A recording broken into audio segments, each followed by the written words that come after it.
నమస్కారం. ఈటీవీ 360కి స్వాగతం. ముందుగా ప్రధానాంశాలు.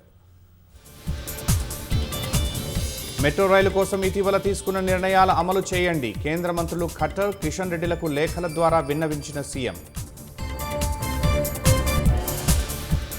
బీఆర్ఎస్ ప్రభుత్వం కమిషన్ల కోసమే కాళేశ్వరం కట్టిందన్న ఉత్తమ్, 1,50,000 కోట్లు ఖర్చు చేసినా ఉపయోగం లేకుండా పోయిందని ధ్వజం.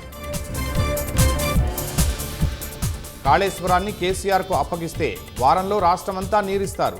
బీఆర్ఎస్పై కక్షతో రైతులకు శిక్ష వేస్తున్నారని కేటీఆర్ విమర్శ. కొత్తగా 2 లక్షల పింఛన్లు మంజూరు చేస్తున్నాం. హైదరాబాద్లో 1,00,000 ఇళ్ల నిర్మాణమే లక్ష్యమన్న మంత్రి పొన్నం.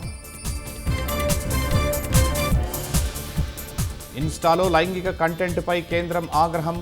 ఈ తరహా ప్రకటనలు తొలగించాలంటూ మెటాకు ఆదేశం. ముంబైని ముంచెత్తిన భారీ వర్షాలు, స్తంభించిన జనజీవనం. భారీ చెట్టు కూలి, వ్యక్తి మృతి.